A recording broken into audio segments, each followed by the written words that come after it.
Bonjour à tous et à toutes, je suis Nicolas, passionné d'immobilier et adepte de la location meublée saisonnière depuis de nombreuses années sur la commune de Limoges.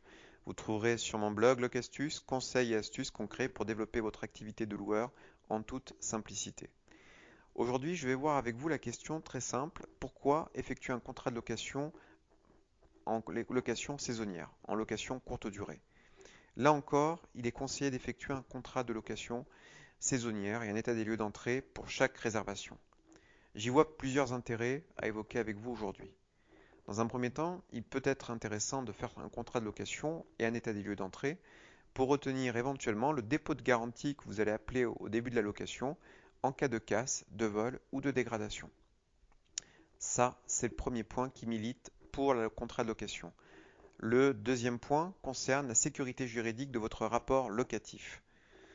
Notamment, en cas de contrôle fiscal, vous pouvez justifier des recettes effectuées dans vos réservations par le biais de aussi bien des fiches de réservation que vous avez eues via Booking, via Airbnb, via Abritel ou en direct, mais c'est mieux de l'asseoir également avec un contrat de location et une copie bien entendu de la pièce d'identité. Il en est de même si vous devez justifier par exemple ou suivre une comptabilité pour votre taxe de séjour, entre autres. Le troisième intérêt pourquoi faire un contrat de location, bah, tout simplement, le bon sens commande de vous dire que c'est pour paraître professionnel dans votre activité de loueur et vous affirmer en tant que tel. Cela rassurera votre locataire également qui se sentira protégé eu égard au dépôt de garantie versé en début de séjour. Trop souvent, à l'arrivée d'un locataire de type Airbnb ou Booking, votre locataire pourra être surpris de cette démarche. En effet, trop peu de propriétaires systématisent le contrat de location à l'arrivée et l'état des lieux d'entrée. Les motifs invoqués pour ne pas faire cette démarche, c'est que le client est souvent pressé, manque de temps pour remplir ses formalités d'enregistrement, la peur du mauvais commentaire aussi, parce qu'il ne faut pas se voiler la face, hein. Le propriétaire se mettra souvent en quatre pour ce qui est légitime, avoir les meilleurs commentaires possibles pour améliorer son référencement auprès du site ou de la plateforme par lequel la réservation est effectuée.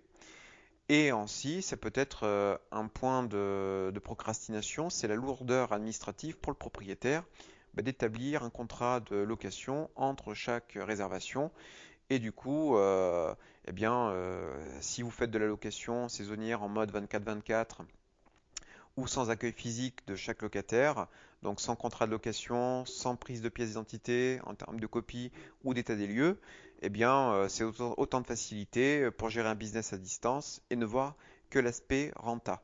Mais il faut savoir que la renta, la rentabilité de votre business, sera issue aussi des dépenses d'entretien que vous allez faire entre chaque location.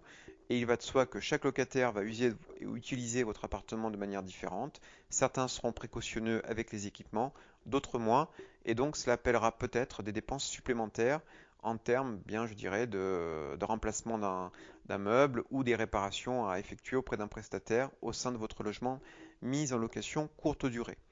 Donc, comment effectuer ces démarches? Une fois qu'on a dit tout ça, comment, très simplement, quand vous êtes au sein d'une location saisonnière, effectuer des démarches pour imposer des formalités d'enregistrement à votre locataire, ou du moins, à défaut de l'imposer, l'y faire participer, le faire adhérer à ces formalités.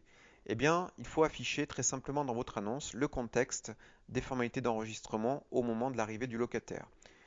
Alors, si la plateforme de vente en ligne vous le permet, vous pouvez tout simplement l'indiquer dans le règlement intérieur. Euh, Vous avez par exemple sur Airbnb un volet qui est dédié au règlement intérieur, aux règles de vie de votre location, et rien ne vous empêche, dans ce pavé-là, dans cet onglet-là, d'indiquer les formalités d'enregistrement que vous pouvez imposer ou du moins faire aux locataires arrivant chez vous. Je pars d'un principe, c'est qu'un locataire averti en vaut deux. Vos futurs locataires s'attendent d'avoir un minimum de services dans votre logement.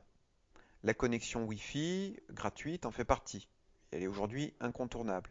Dans mes contrats de location, en plus des conditions de vie, des conditions générales de location, j'affiche un pavé sur la loi Adopi pour l'usage de la connexion Wi-Fi qui est mis à disposition du locataire. Cela est devenu un argument concurrentiel, la Wi-Fi, donc prépondérant sur le marché du locatif qui est devenu pléthorique en matière de location saisonnière. Donc il faut aussi, en tant que propriétaire, vous protéger autant que possible pour les usages abusifs qui pourraient être faits de la connexion Internet mise à disposition de vos locataires. Donc là encore, je vous invite vraiment à mettre un pavé spécifique dans votre contrat de location dédié à l'usage de la ligne Internet et de Wi-Fi que vous mettez à disposition gracieusement de votre locataire. Voilà, donc en votre qualité de loueur, c'est important de faire les choses de cette manière, de mon point de vue. Pour tous les intérêts que je vous ai cités, faites un contrat de location, pardon, entre chaque réservation. Vous pourrez ainsi louer plus sereinement et dans un business rentable et durable.